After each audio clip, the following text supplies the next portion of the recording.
حضرت العلام حضرت مولانا غازی اورنگزیب فاروقی حفظہ اللہ.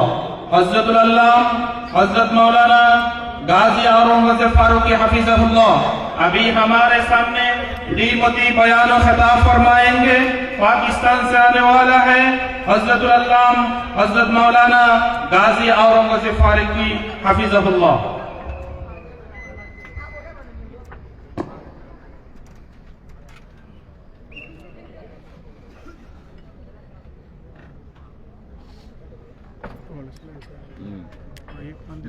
না হটুস টুস করি বললাম ইয়ে লাগাবে পদ্মা দিকে লই খেতে জানি দিছে নি বলছিলাম না সেদিন খেললাম কেমন বুঝতে বলো রে মুরব্বি আলহামদুলিল্লাহ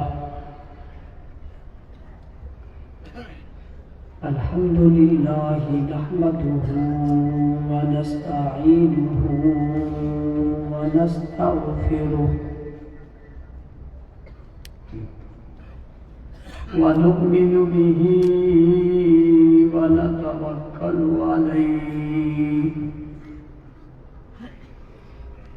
ونعوذ بالله من شرور أنفسنا ومن سيئات أعمالنا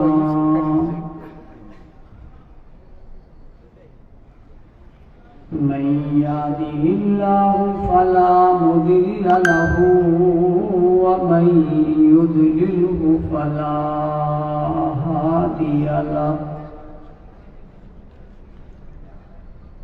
ونشهد أن لا إله إلا الله وحده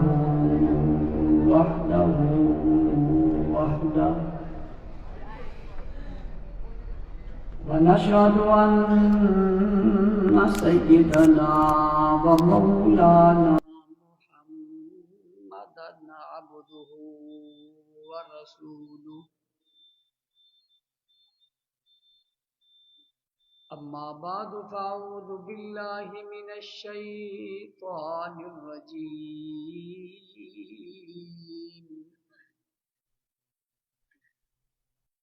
بسم الله الرحمن الرحيم.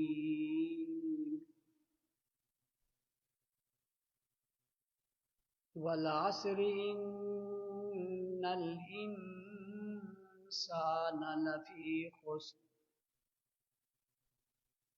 إلا الذين آمنوا وعملوا الصالحات وتواصوا بالحق وتواصوا بالصبر. صدق الله العظيم.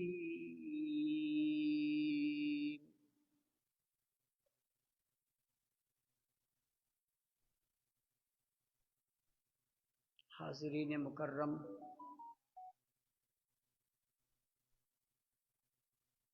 سامعین معظم، علماء کرام،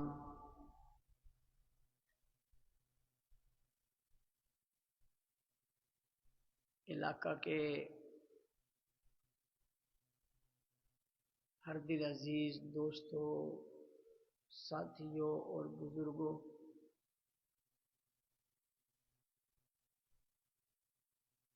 مدرسہ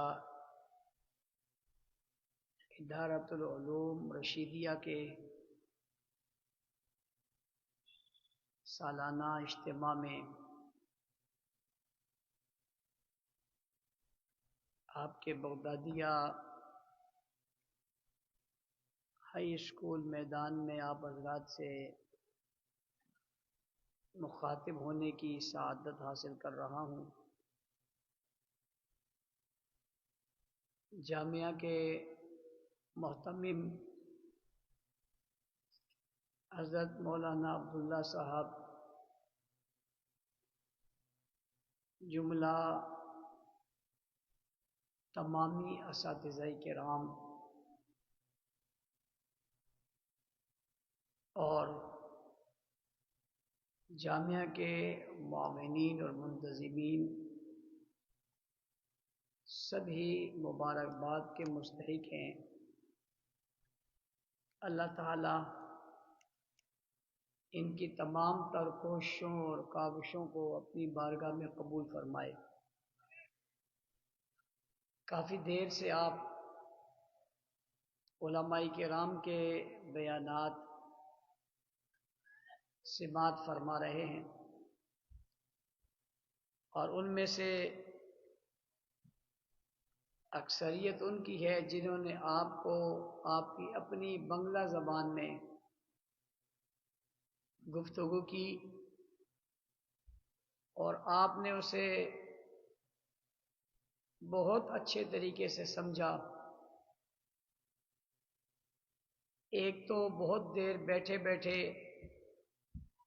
آپ تھکاوٹ کا شکار ہیں، دوسرا آپ بیانات سن سن کے صحیح پکے سنی ہو گئے ہیں، اور اوپر سے نور علی نور یہ کہ میں آپ کی زبان کے علاوہ اردو میں بات کر رہا ہوں، تو ساری چیزیں آپ کی اکتاہٹ کی ہیں۔ لیکن اگر آپ کی جس طرح بھی توجہ یوں ہی رہی تو امید ہے کہ ہم ایک دوسرے کو بات سمجھنے اور سمجھانے میں انشاءاللہ کامیاب ہو جائیں گے۔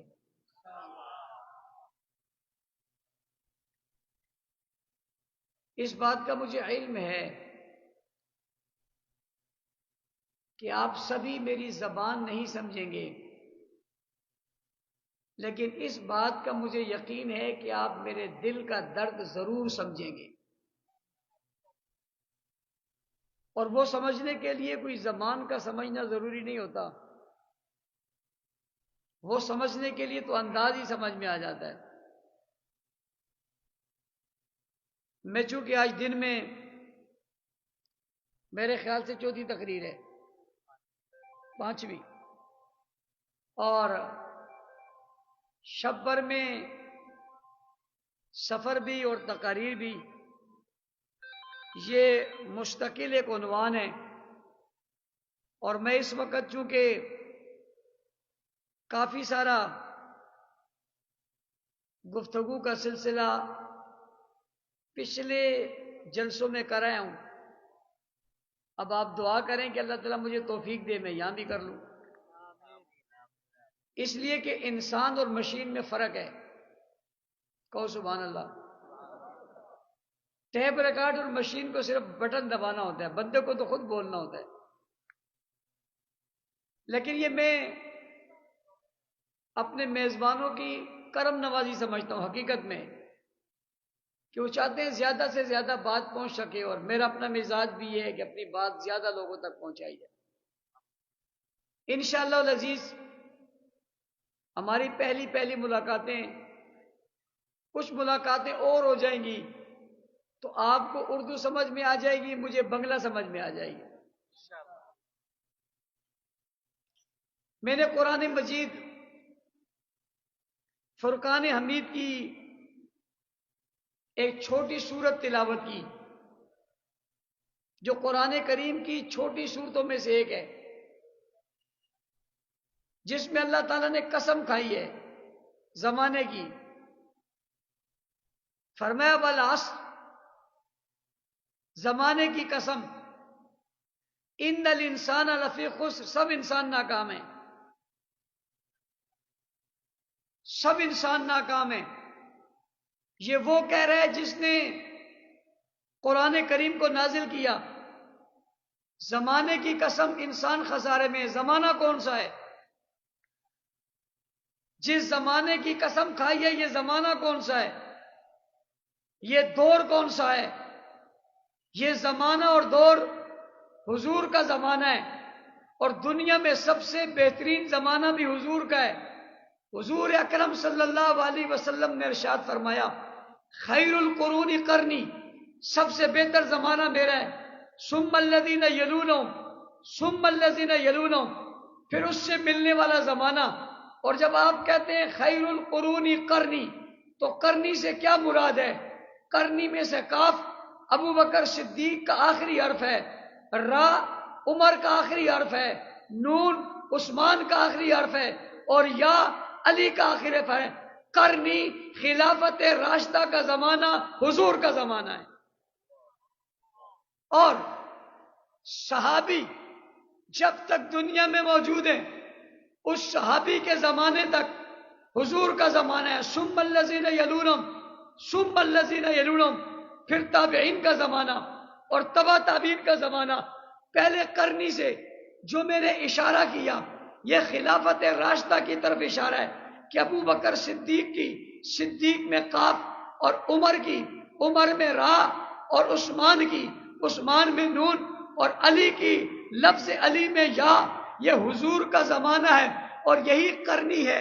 اگلی بات آپ سمجھیے، اللہ نے زمانے کی قسم کھائی، حضور کے زمانے کی قسم کھائی، یہ زمانہ بہترین زمانہ ہے، اور پوری کائنات میں اگر آپ زمانوں کو تلاش کرو تو اس سے بہتر زمانہ اور اس سے بہتر دور کوئی نہیں آئے گا۔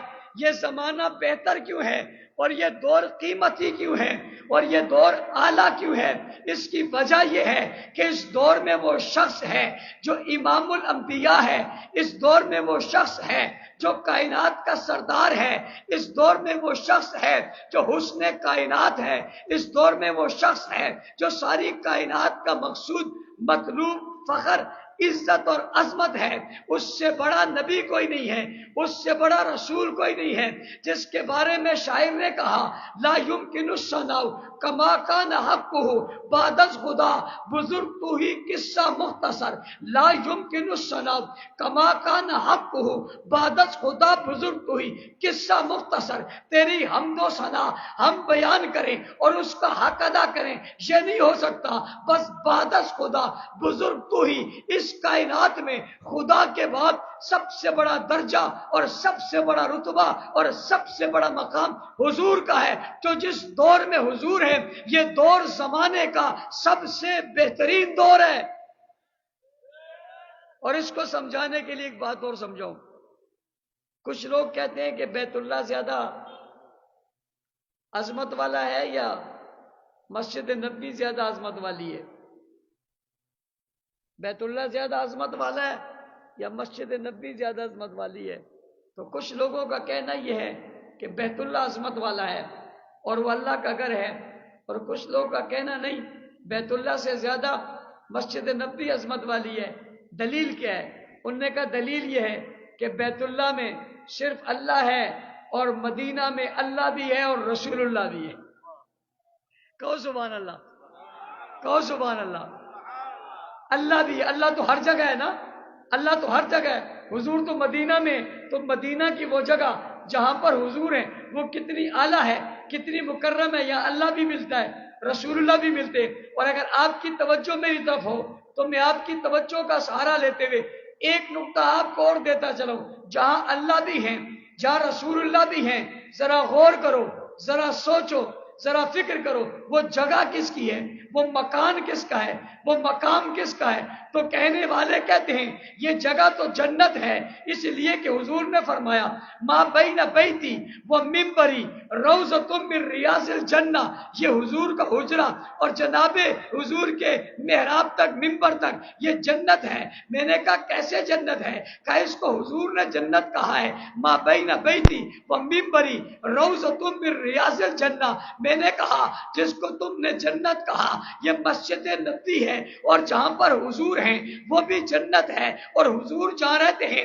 وہ جنت کی جگہ ہے۔ تو پوچھنا چاہتا ہوں یہ جنت کی جگہ ہے کس کی؟ تو جواب آتا ہے یہ جنت جہاں پر آج قائم ہے یہ سیدہ عائشہ صدیقہ طاہرہ مطہرہ منزہ مبرہ عتیقہ ادیبہ خطیبہ واعظہ عائشہ صدیقہ کا گھر ہے۔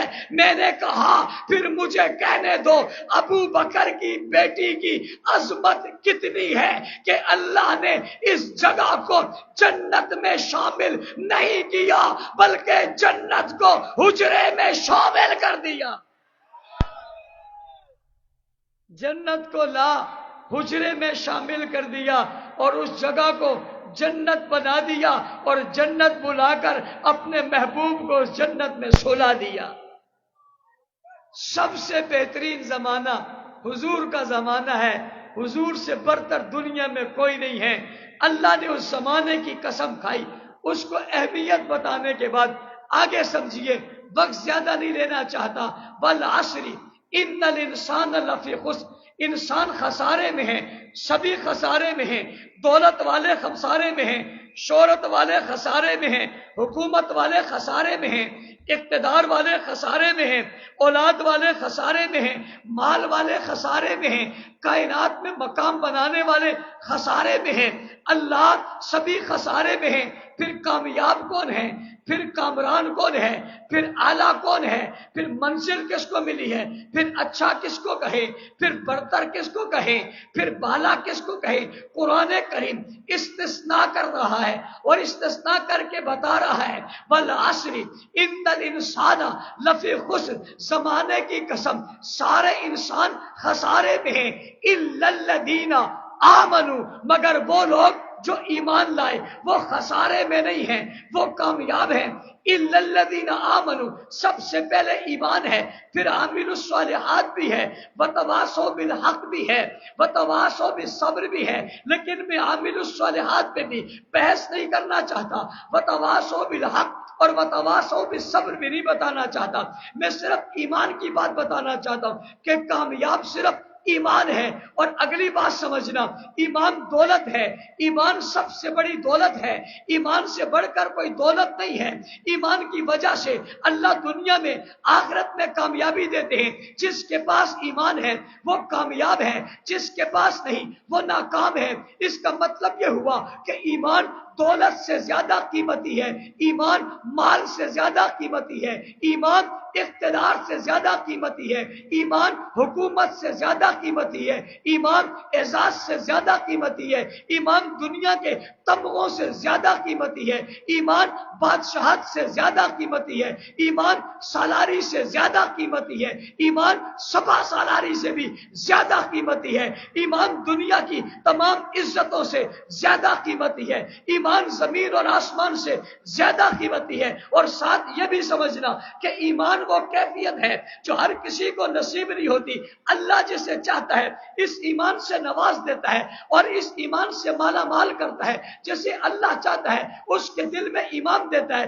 ایمان سے قیمتی چیز کوئی نہیں ہے، دینے والا صرف اللہ ہے۔ اس کی مثال سمجھنی ہے تو یوں سمجھے، اللہ نے یہ ایمان جناب لوط علیہ السلام کی بیوی کو نہیں دیا، اللہ نے یہ ایمان ابراہیم علیہ السلام کے ابا کو نہیں دیا، اللہ نے یہ ایمان نوح علیہ السلام کے بیٹے کو نہیں دیا، بلکہ ایمان انہیں نہیں ملا نبی کی بیوی ہو کر، ایمان نہیں ملا بھائی نبی کا بیٹا ہو کر، ایمان نہیں ملا نبی کا باپ ہو کر، ایمان نہیں ملا اور حضور کے چچا کو ایمان نہیں ملا۔ ایمان کسے ملتا ہے؟ جسے اللہ چاہتا ہے۔ اللہ نے چاہا تو انہیں ایمان نہیں دیا، اور اللہ نے چاہا تو حبشہ کے بلال کو ایمان دے دیا، فارس کے سلمان کو ایمان دے دیا، مکہ کے رہنے والوں کو ایمان دے دیا، حضور کے قریب آنے والوں کو ایمان دے دیا۔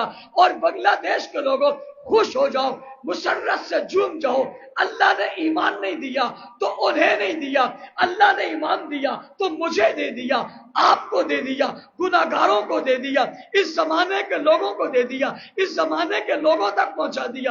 ایمان نہیں دیا تو انہیں نہیں دیا، دے دیا تو ہمیں دیا۔ ایمان سے بڑی دولت کوئی نہیں ہے، ایمان سے زیادہ قیمتی کوئی نہیں ہے، اس لیے کہ زمانے کی قسم کھا کے کہا سب خسارے میں مگر جو کامیاب ہے وہ ایمان ہے۔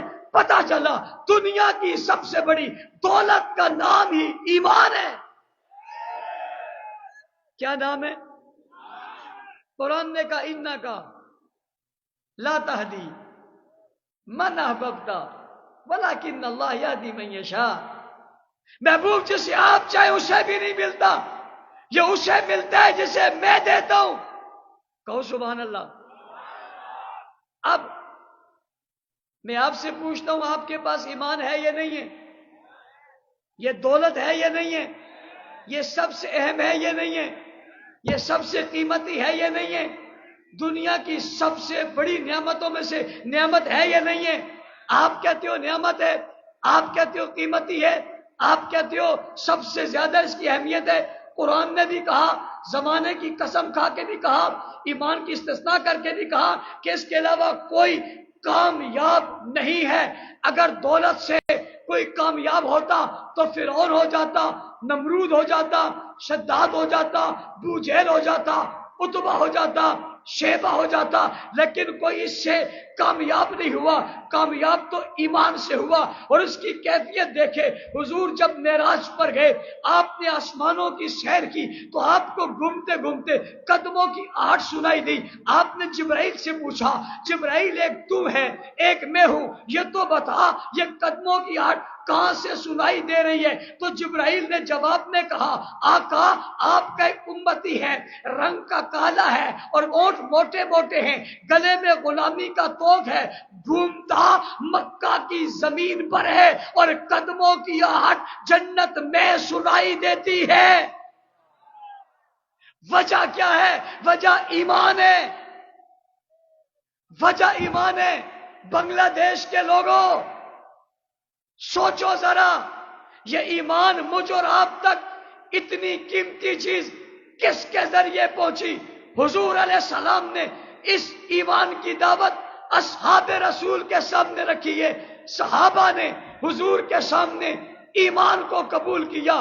میری طرف دیکھنا، اگر صحابہ مکہ میں ہی رہتے، مدینہ میں ہی رہتے، کیا یہ ثواب کم ہے کہ بیت اللہ میں ایک نماز پڑھو 1,00,000 نماز کا ثواب ہے؟ مسجد نبوی میں ایک نماز پڑھو، بعض نے کہا 50,000 کا ثواب ہے، بعض نے کہا 1,000 کا ثواب ہے۔ بیت اللہ میں عبادت کرنا، ایک مرتبہ سبحان اللہ کہنا 1,00,000 مرتبہ سبحان اللہ کہنے کے برابر ہے۔ ایک قرآن پڑھنا 1,00,000 مرتبہ پڑھنے کے برابر ہے۔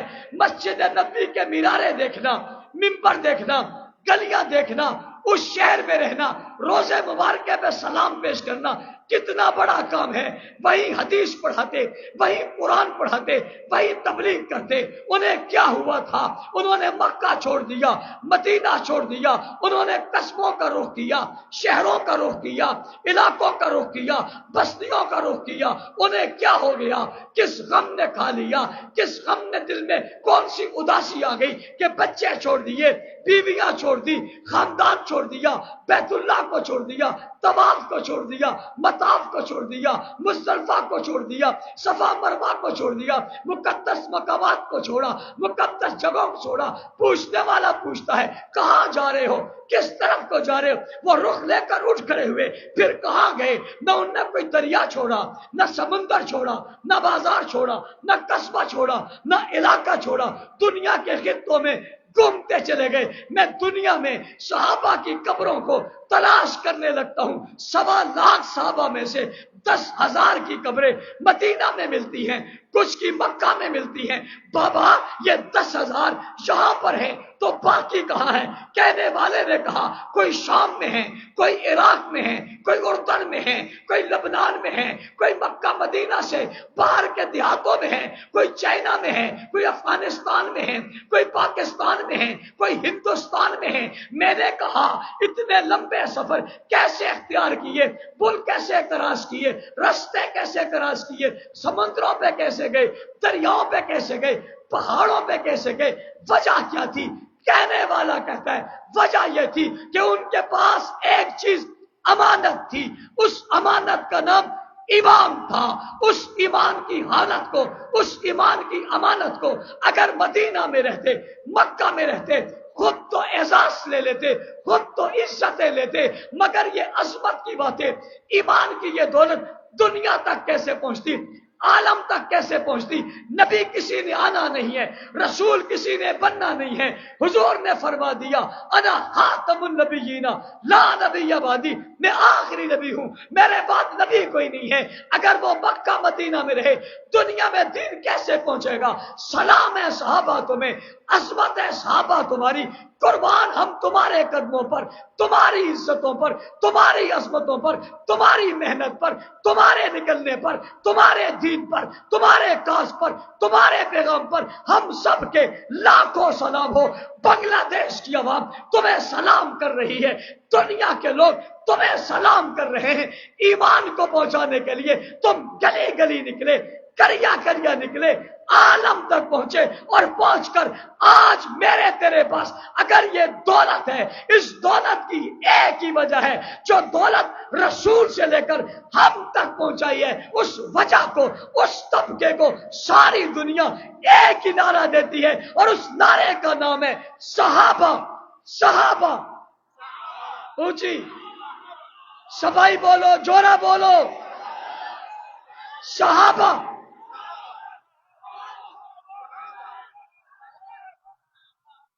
اچھا مزے کی بات ہے، 1 منٹ 1 سیکنڈ میں آپ تھک گئے، اور میں 15 منٹ بعد سانس لے رہا ہوں، میں نہیں تھکا، کہو سبحان اللہ۔ صحابہ صحابہ کہتے ہوئے تھکاوٹ ہو رہی ہے، الجھن ہو رہی ہے، کوئی پریشانی ہو رہی ہے، یا مزہ آ رہا ہے؟ مزہ ہاں کیا آ رہا ہے؟ مزہ آ رہا ہے، پھر کہتے کیوں نہیں ہو؟ گونج پیدا کرو، صحابہ صحابہ صحابہ۔ بھائی یوں نہیں ہے، کسی نے آپ کو بجلی دی، کسی نے آپ کو روڈ بنا کے دیا، کسی نے آپ کے گھر میں پانی پہنچایا، کسی نے کنیکشن دیا، کسی نے گیس پہنچایا، کسی نے گاڑی دے دی، کسی نے نوکری دے دی، کسی نے بچی دے دی، کسی نے پیسہ دے دیا، کسی نے دولت دی، ایک ایک شخص نے ایک ایک چیز، آپ اس کا شکریہ ادا کرتے ہو۔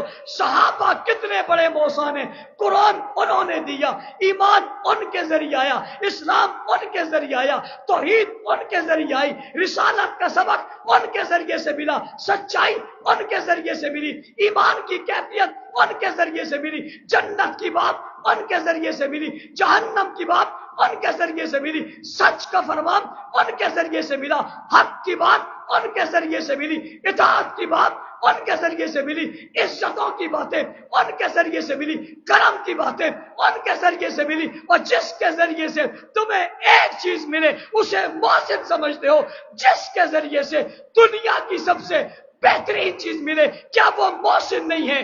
اگر ہیں تو پھر کہتے کیوں نہیں ہو صحابہ صحابہ۔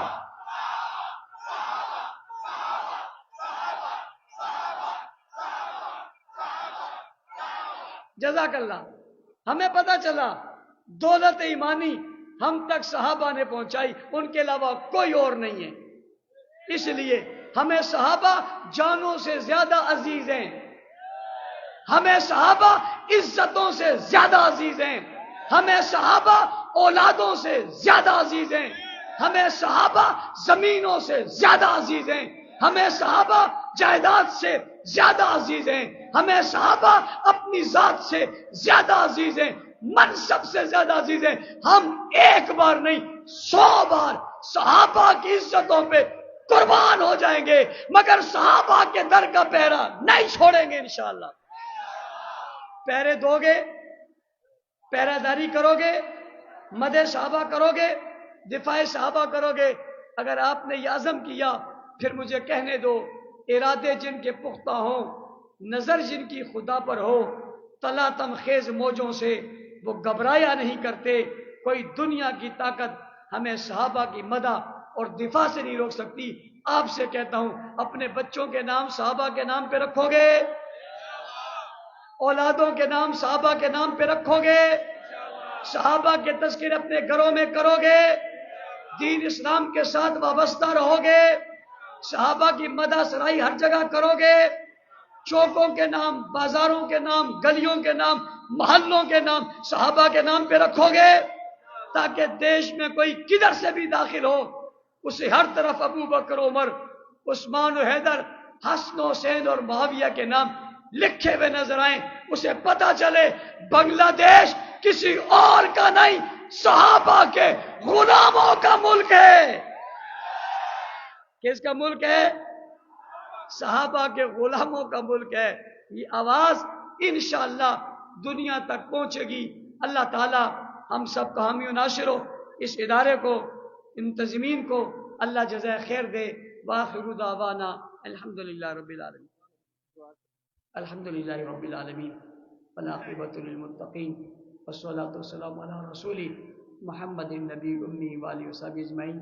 یا اللہ کہا سنا قبول منظور فرما، کبھی کوتاہی کو معاف فرما، اس ادارے سے میں تمام اداروں کو کامیاب فرما، علماء صلحاء کی حفاظت فرما، نیک رستے پر چلنے کی توفیق عطا فرما، تمام شرور اور فتنوں سے محفوظ فرما. اللہ ہم سب کو، ہمارے وطنوں کو، ہمارے ملکوں کو حفاظت فرما، پوری دنیا میں دین کا غلبہ نصیب فرما، دین مستقیم پر چلنے کی توفیق عطا فرما، شہداء کے درجات کو بلند فرما، اسیروں کو رہی نصیب فرما.